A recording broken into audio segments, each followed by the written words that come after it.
Hi, as promised, I am recording my painting of my Nike shoes. So I, for the first time, painted shoes yesterday, and that was a trial run.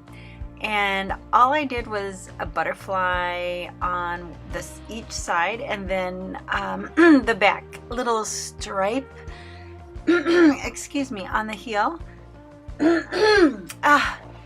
Okay, but this time I'm gonna go a little further. I'm gonna do the toe area and both sides. And so I'm starting with the leather preparer, which is basically acetone. I've watched some other videos of shoe painting, and some people just use straight acetone, which is basically nail polish remover.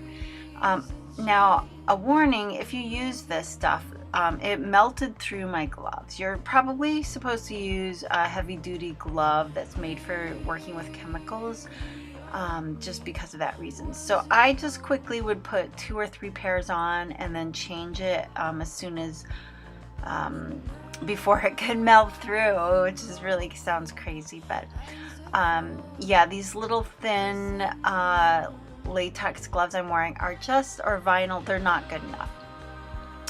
Okay, so you need to use the acetone. What it does is takes the protective sealant off so that the paint will actually adhere to the surface. If you don't take it off, then what's going to happen is the paint will start flaking off.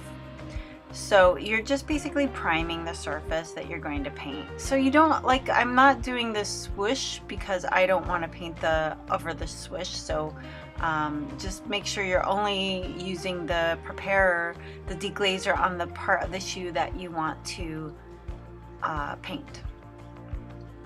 All right, and I also removed the laces so I didn't get any paint on them, and I taped the sole because I didn't want paint on the sole.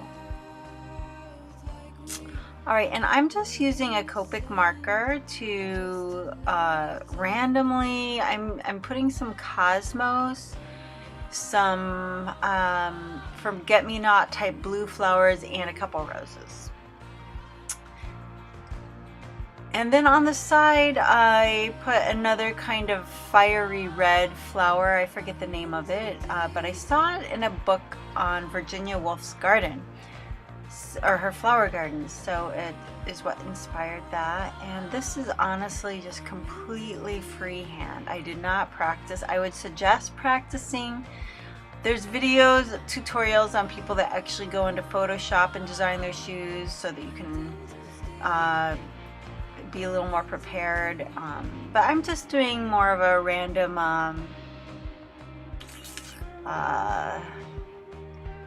what's the term I'm looking for when they do improv comedy.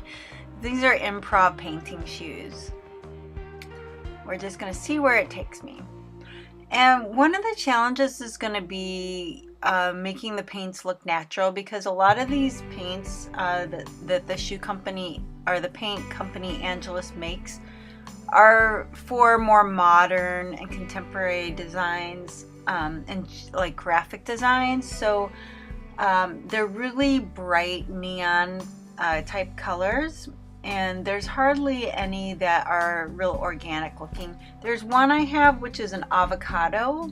That one looks pretty and then the pinks do, and the reds look pretty natural. And then there's also a burgundy, but there aren't any like transparent orange or like sienna or burnt umber type colors to work with. So yeah, well, I'll probably be mixing just to tone down some of these neon colors, and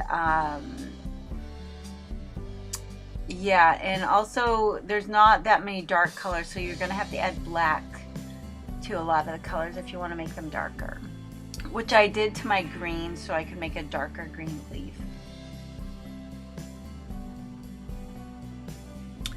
Alright, so now that the last video I did, I was painting black shoes, And so these ones are obviously white. And so if you do make a mistake, like I accidentally got some paint on the area of the shoe where the laces go, so you can use white paint to correct that. So if you actually, in a way, these are kind of forgiving because you can just touch up mistakes with paint.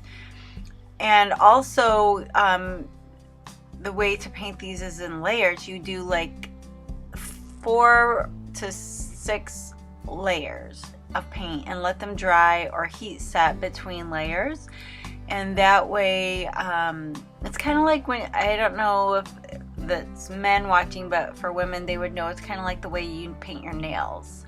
You do like a base coat, and then you do 2 or 3 thin layers of polish, and then you put the top coat on. So you don't just do one thick layer of paint. And that's kind of the same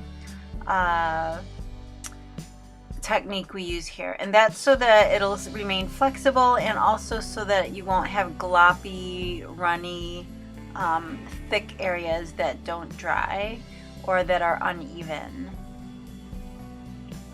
And a lot of times, especially in the darker colors, when you're painting it on white, it does look uneven, even when you paint it pretty consistently and thinly on the first layer or two. And that's because it's just, some of the paints are kind of transparent. They're not going to give complete coverage the first go or even the second pass. So it takes at least 3 coats to make it look like it's solid color and opaque. I'm gonna see if I can find out the name of those flowers on the side. There's some sort of wildflower that just was kind of unusual, and that's what I liked about them. I also really liked the red color.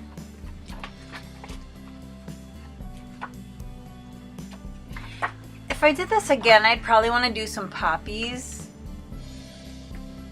Here's the gun I use. It's a heat setting gun by Wagner.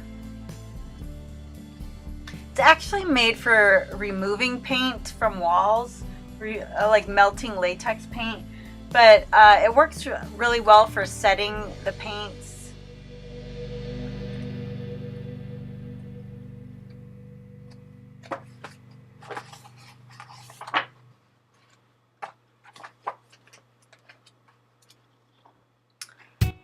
All right, yeah, I can't seem to find the name of that flower.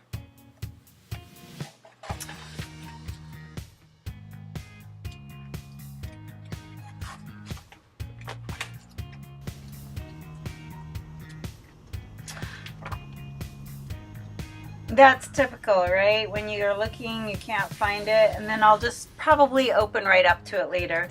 Well, this was a fun project. I hope you enjoyed it. I am going to do more painting on leather projects, maybe wallets. I'm not sure yet, but stay tuned for more.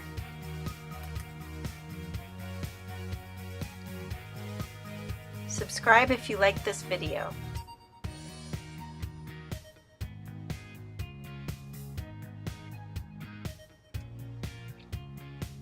See you later.